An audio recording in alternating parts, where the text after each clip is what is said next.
HEC में जिस तरह से अतिक्रमण हटाने की कार्रवाई शुरू हुई है, उस पूरे प्रकरण ने अब सियासी तूल ले लिया है। बाबूलाल मरांडी एक दिन पहले पहुंचे थे, उसके बाद वहां नवीन जायसवाल जो स्थानीय विधायक हैं वो पहुंचे, फिर अंबा प्रसाद की भी पहुंचने की खबरें आ रही हैं। आप देख सकते हैं इन तस्वीरों को, किस तरह से एचईसी के परिसर में जो घर बनाए गए थे उन तमाम घरों को तोड़ दिया गया है, लोगों को बेघर कर दिया गया है और लोग परेशान हैं कि अब इस बारिश के मौसम में वो जाएं तो जाएं कहां। ये एक बड़ा सवाल बन गया है।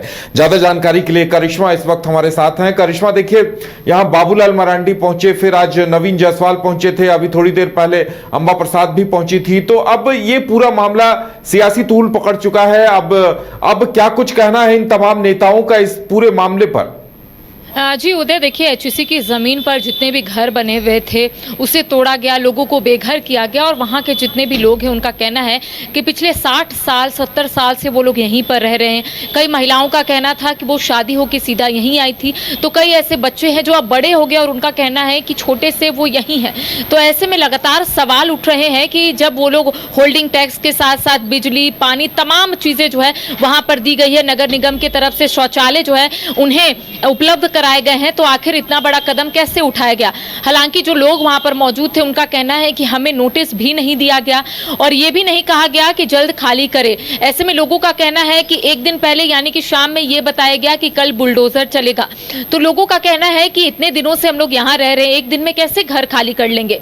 लोगों का जो कहना है वो यही है कि एक दिन में जब हम लोग बसे ही नहीं है तो एक दिन में उजड़ कैसे सकते हैं। देखिए जिस तरीके से आपने देखा होगा, कई तस्वीर जो है वो सामने आई थी, कई लोग चीखते पुकारते हुए नजर आ रहे थे और उनका कहना था कि अब हम कहां जाएंगे। एक और जहां महिलाओं का कहना था कि सरकार एक और ये कह रही है कि महिलाओं के उत्थान के लिए सरकार योजना लेकर आ रही है 2500 मैया समान योजना, तो महिलाओं का कहना था कि आखिर अब हम उस मैया समान योजना की राशि से करेंगे क्या 2500 से हमें घर मिल जाएगा, क्या उस पैसे से हम लोग अब अपना घर चला पाएंगे।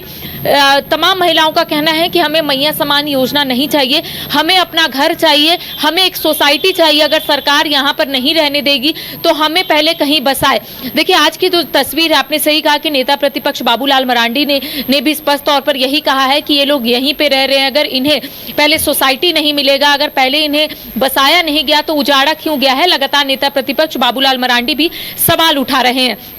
आज जिस तरीके से हटिया विधायक नवीन जायसवाल पहुंचे थे, उनका कहना था कि ये जो बुलडोजर चल रहा है इसका ये पुरजोर विरोध करेंगे। जो लोग यहाँ पर बरसों से रह रहे हैं आखिर वो लोग कहाँ जाएंगे, पहले सरकार इस सवाल का जवाब दे। साथ ही अभी थोड़ी देर पहले पूर्व विधायक अंबा प्रसाद भी पहुंची थी, उनका कहना था कि सरकार आखिर क्या कर रही है ये उन्हें भी नहीं समझ में आ रहा। उनका कहना है कि यहाँ जो लोग रह रहे हैं उनके पास राशन कार्ड है, वोटर ID कार्ड है और इसके साथ ही होल्डिंग टैक्स बिजली बिल वो लोग सभी लोग भरते हैं। नगर निगम की तरफ से जो शौचालय है वो भी इन लोगों के लिए उपलब्ध कराया गया है, तो आखिर इतनी सुविधा क्यों दी गई जब इन्हें बेघर ही करना था। देखिए ये बताया जा रहा है कि उस जगह पर एक पार्क बनाया जाएगा, तो ऐसे में हमने देखिए वार्ड पार्षद से भी बातचीत की, तो उनका कहना है कि 2016 और 17 में ये जगह चिन्हित किया गया था। साथ ही वर्टिकल 3 के तहत ये बताया गया था कि पहले इन लोगों को घर दिया जाएगा, उसके बाद बेघर किया जाएगा। तो ऐसे में वार्ड पार्षद ने भी सवाल उठाया है कि ना तो पहले इन्हें घर दिया गया, पहले इन्हें उजाड़ दिया गया, तो आखिर इसमें राजनीति क्यों हो रही है। आखिर ये लोग कहां जाएंगे, आखिर इन लोग कहां अब घर बनाएंगे, इन लोगों के पास पैसे भी नहीं है। तो ऐसे में तमाम जो लोग हैं, जो लोग परेशान हैं, उन लोगों का भी कहना है कि वो तो ऑटो चलाते हैं या फिर कई ऐसे लोग हैं जो ठेला खोमचा लगाते हैं, तो ऐसे में ना तो वो अब कमाने के लिए बाहर जा पा रहे क्योंकि घर भी बचाना है, घर के अंदर जितना भी सामान है उसे भी बाहर निकाल दिया गया था। तो उन लोगों का कहना है कि बारिश भी हो रही है और धूप भी है, तो ऐसे में अब वो लोग इतना सामान लेकर जाएंगे कहाँ, उनके पास एक पैसे नहीं है। तो ऐसे में उनका यही कहना है कि अगर शहर का विकास हो रहा है तो हमारा विकास कब होगा, कब हमें घर मिलेगा। सरकार की तरफ से ये कहा जा रहा है, वहाँ के लोगों का कहना है कि शहर को सुंदर बनाना है, तो ऐसे में शहर कैसे सुंदर बनेगा जब यहाँ के लोग ही खुश नहीं रहेंगे। तो लगातार वहाँ के लोग भी सवाल उठा रहे कि छोटे छोटे बच्चे को लेकर हम कहाँ जाएंगे। अगर सरकार की तरफ से इससे पहले अल्टीमेटम दे दिया गया होता 1 महीने पहले 2 महीने पहले, तो उन लोगों का कहना है कि हम लोग कहीं ना कहीं अपना बसेरा ढूंढते, यहाँ पर टेंट लगाकर तो सोने पर मजबूर नहीं होते। लेकिन सरकार अचानक आती है और ये कहती है या फिर नोटिस जो है वो दिया जाता और ये कहा जाता है कि अब आप लोगों को खाली करने होंगे। तो उनका कहना है कि 60 साल की पूंजी जो हम लोगों ने इस घर पर लगाई है वो हम एक दिन में कैसे ले जाएंगे, क्या करें। करिश्मा, क्या लगता है अब इस पर जमकर सियासत भी हो रही है, क्या ये सिलसिला आगे चलेगा या अब जाकर थमेगा? जी देखिए, सियासत तो खूब हो रही है। एक और जहां नेता प्रतिपक्ष बाबूलाल मरांडी ने कहा है कि सरकार की नीति उन्हें समझ में नहीं आ रही है।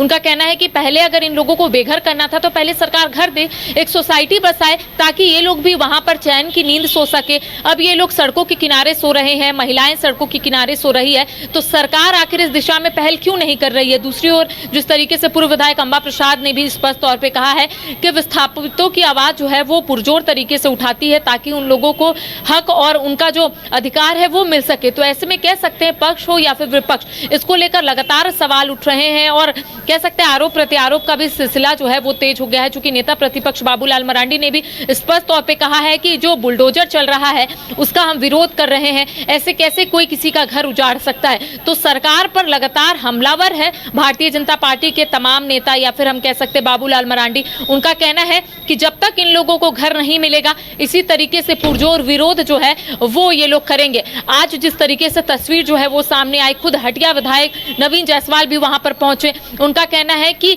इस तरीके की नीति जो है सरकार लेकर आ रही है। अगर सरकार को विकास का कार्य करना है तो ऐसे लोगों को बेघर करके विकास का कार्य तो होगा नहीं। अगर सरकार को शहर को सुंदरीकरण करना है तो लोगों को बेघर करके ये कैसा सुंदरीकरण।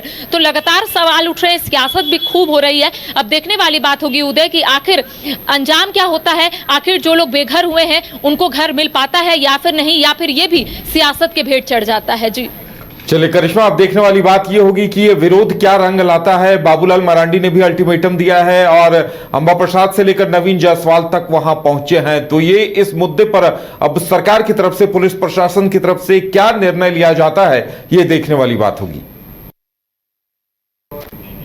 गोल जहां 27 वर्षों के सफर में 17,000 से भी अधिक छात्रों ने डॉक्टर एवं इंजीनियर बनकर भरे सफलता की ऊंची उड़ान, जहां साधारण छात्र भी असाधारण सफलता प्राप्त कर बना रहे इतिहास। दूरदर्शी शिक्षाविद श्री विपिन सिंह के मार्गदर्शन में मेडिकल एवं इंजीनियरिंग के लाखों छात्रों के लिए आशा की किरण के रूप में गोल्ड रिजल्ट फैक्ट्री।